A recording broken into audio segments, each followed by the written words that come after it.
आकाश शंकरपुरवा नाम के गांव में अपनी पत्नी सीता के साथ रहता था। उसका गांव 3 तरफ से नदी से घिरा हुआ था। शंकरपुरवा एक छोटा सा गांव था, तो खास खरीदारी के लिए लोगों को नदी पार करके शहर जाना पड़ता था। आकाश उसी नदी में नाव चलाकर लोगों को नदी पार करवाता था और इसके बदले उसे जो पैसे मिलते थे उन्हीं से अपना घर चलाता था। आ गए? आज बड़ी देर कर दी। हाँ, वो सरपंच जी मिल गए थे, शहर गए थे ना, लेकिन लौटने में बड़ी देर हो गई उनको, तो बस उन्हीं के लिए रुकना पड़ा। मेरा बस चले ना तो मैं ये सारे मंदिर मस्जिद हटवाकर उनकी जगह गरीबों के लिए अस्पताल या स्कूल बनवा दूं।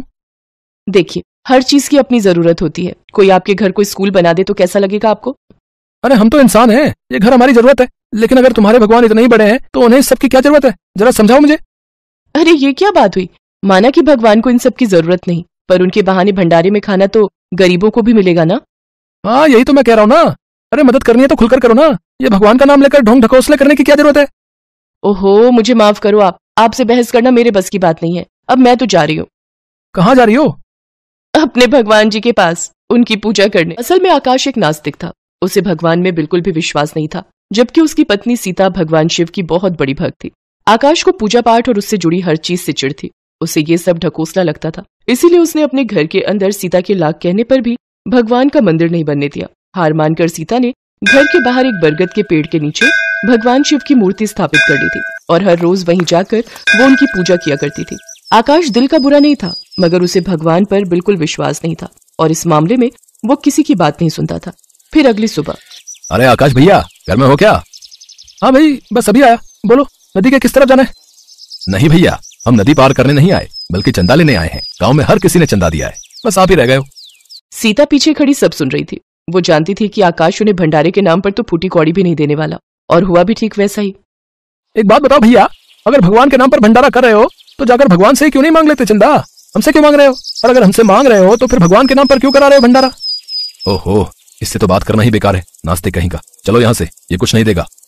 वो लोग गुस्से में वहां से चले गए और आकाश उन्हें देखकर मुस्कुराने लगा। फिर आकाश जैसे ही अंदर गया तो सीता आकाश से नजरें चुराकर तुरंत बाहर निकली और दौड़कर उस आदमी के पीछे गई जो आकाश के घर चंदा लेने आया था। भैया, अब सुनो तो, अब आप शाम को आ जाना, ठीक है? ठीक है दीदी, जैसा आप कहो। थोड़ी देर बाद आकाश खाना खाकर अपनी नाव लेकर चला गया और उसी शाम चंदे वाला फिर से आकाश के घर आया और फिर, लो भैया, ये हमारी तरफ से भंडारी के लिए। पर आकाश भैया ने तो... अरे उनकी छोड़ो, आप ये लेकर जाओ, और हाँ, मैं जरूर आऊंगी भंडारे का प्रसाद लेने। हाँ हाँ दीदी, कल सुबह पहले पूजा होगी और फिर दोपहर से लेकर भगवान ने चाहा तो अगले 2 दिनों तक खूब चलेगा भंडारा। अरे वाह, ये तो बहुत अच्छी बात है। भोलेनाथ सबका भला करें।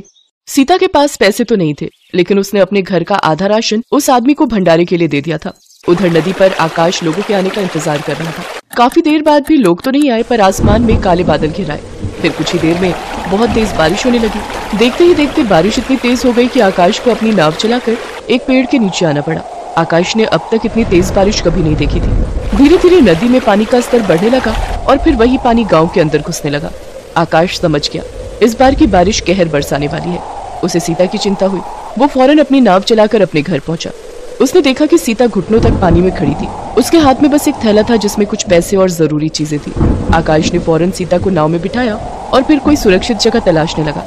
तब सीता ने उससे कहा, पूरे गांव में महादेव के मंदिर से ऊंचा कुछ भी नहीं है, हम वहीं चलते हैं भगवान की शरण में, वही हमारी रक्षा करेंगे।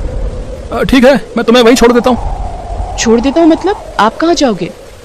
मैं अपनी नाव पर ही रहूंगा, यही मेरे हर सुख दुख के साथी है।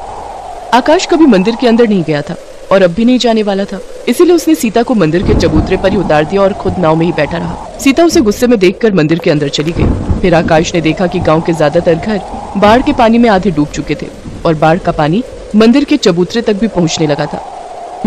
ये सीता बिना फालतू की उम्मीदें पाले बैठी है। बस थोड़ी देर बाद मंदिर के अंदर भी पानी चला जाएगा, अब कोई जगह सुरक्षित नहीं। तभी अचानक आकाश को किसी के चिल्लाने की आवाज आई। वो गांव के सरपंच थे जो मदद की गुहार लगा रहे थे। आकाश फौरन अपनी नाव लेकर उनके पास पहुंचा। उसने देखा कि सरपंच छाती तक पानी में डूबे हुए थे और वो फिलहाल अपने बच्चों को बचाने की कोशिश कर रहे थे।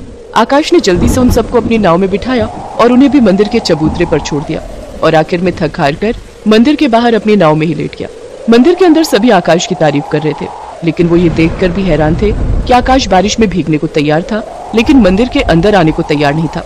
ऐसे ही कई घंटे बीत गए, मगर मंदिर का चबूतरा अभी भी पानी से ऊपर ही था।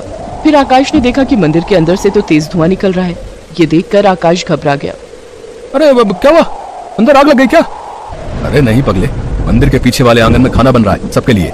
भोले शंकर की कृपा देखो कि भंडारे के लिए अब तक जो अनाज इकट्ठा किया था वो मंदिर के ही कमरे में रखा था। लकड़ियां, तेल वगैरह सब भीगने से बच गए। रुको, मैं तुम्हारे लिए भी खाना भिजवाता हूँ।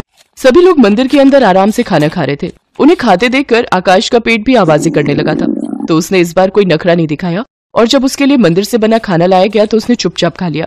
फिर अगले 2 दिन तक ऐसे ही चलता रहा। ना बारिश रुकी और ना ही मंदिर में चल रहा भंडारा।